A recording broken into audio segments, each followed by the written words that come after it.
What's going on, y'all? Welcome back to another episode of Friday Night Recaps, where we just talked about fight announcements the UFC has announced over this past week. There aren't any high level profile bouts that I would really love to talk about, but there are still some interesting matchups. This is going to be a quick one, though, because these bouts. Yeah, they're interesting, but it's not exactly a must see TV. But regardless, I'm going to give my 2 cents of opinion on that. So without wasting our time, let's jump right into the video. All right, the first fight we're going to talk about Paulo Costa versus Roman Kopylov. Now, when a lot of people heard about this news, including myself, like we all thought that Paulo Costa pulled out of this fight because this fight was taken out of UFC 317.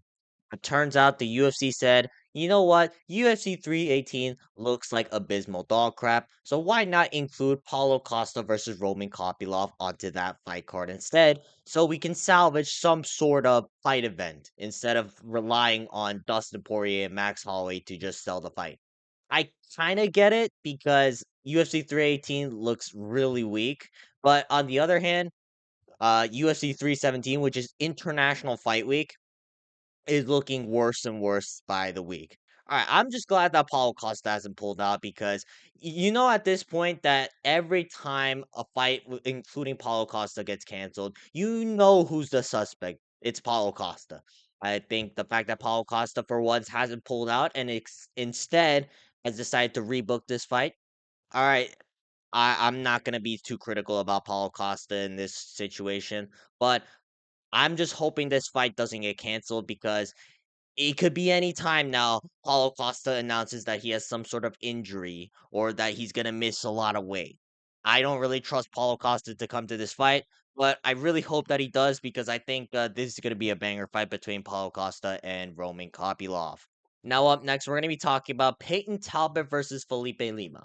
Now, Felipe Lima is a prospect that I'm very high on. And I've been saying this in the beginning of the year. I think if you give him a few years, he can potentially become a top 10, maybe a top 5 prospect in the bantamweight division.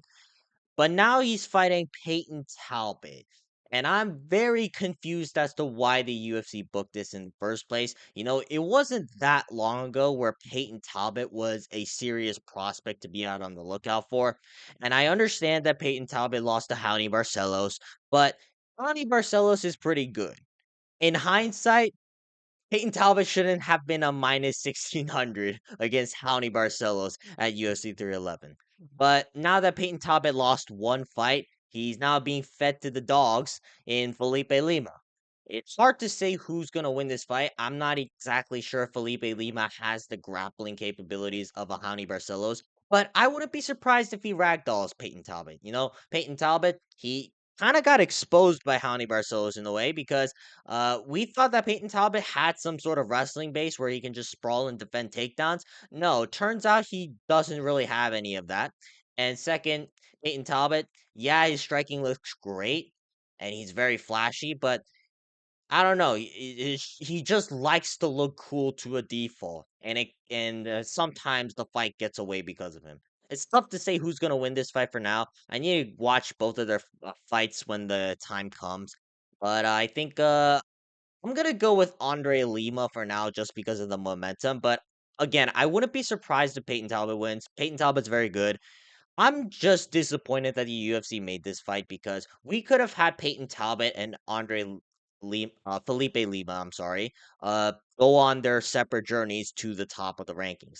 And again, I know that Peyton Talbot just lost, but he lost to someone who's pretty good, so it's pretty obvious that the UFC could have just rebuilt him by having Peyton Talbot fight a bunch of scrubs and then giving him someone similar level of a Hani Barcelos with a more of a striking style. But either way, uh, I hope I do hope that Felipe Lima wins, just because I've been very high on him since the beginning. But I'm not gonna bring out official predictions just yet because this fight's coming on next week, and I'm gonna save that for my prediction video. Now, moving on, we got Tim Elliott versus Kaya Sakura. I'm gonna be honest, I don't really care.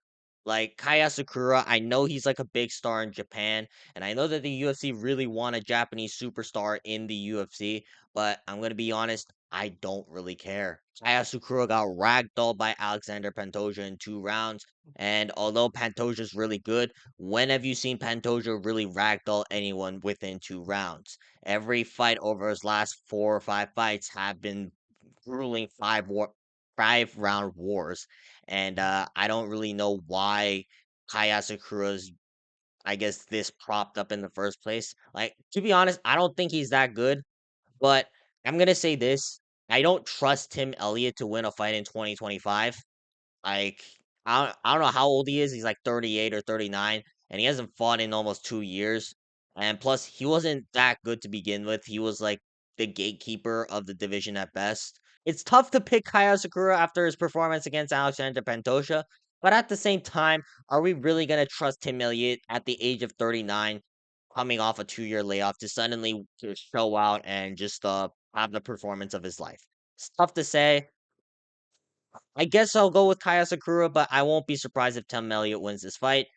But I don't really care about this fight because I don't know. I just don't think either of these guys are really that good. Now moving on, we got Brian Battle versus Nursultan Roziboyev. Brian Battle, I know he's coming off that controversial loss or win against Randy Brown, but I think he's got Nursultan Roziboyev.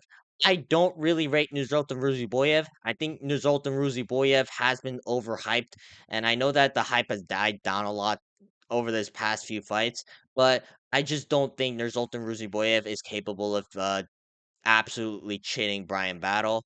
And Nursultan Ruziboyev, he looked really bad against Dustin Stoltzfus. Like, if you're looking really bad against Dustin Stoltzfus, then I don't know how you're going to look against someone who's actually capable of putting you away like Brian Battle. Brian Battle, I think he's going to destroy Nursultan Ruziboyev over the course of 3 rounds. Nursultan Ruziboyev's cardio is not the best. He slows down in a lot of his fights.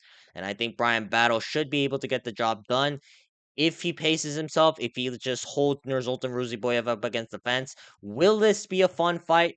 Probably not. I can see Brian Battle coming out with the same game plan he had against Randy Brown. But again, Randy Brown is a lot better than Nursultan Ruziboyev in my opinion. So I think Brian Battle should be able to win this next fight more definitively than when he fought Randy Brown.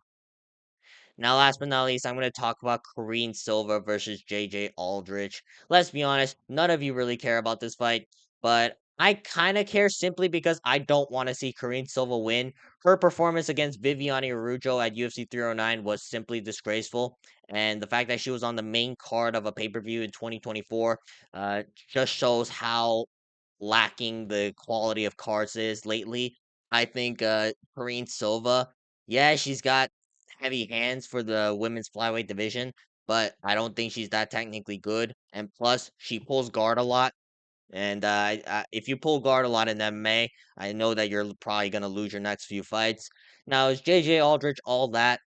No. At best, this is a 50-50 fight, but I'm going to root for JJ Aldrich simply because she actually comes out to fight. And meanwhile, Korean Silva thinks this is jujitsu and just lays on her guard like 30 seconds or like a minute. I don't care. Like, Korean Silva is just not good. And I'm just going to go with JJ Aldrich to win this fight.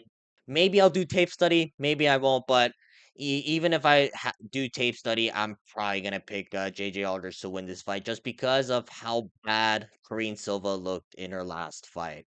Alright, that's gonna be it for today's video. Leave a comment down below what you guys think about these matchups. I don't really like most of them. Some of them just don't make sense. But regardless, the UFC made them because they don't really care about the fans. They're just putting on random matchups and hoping that uh, the fight's good.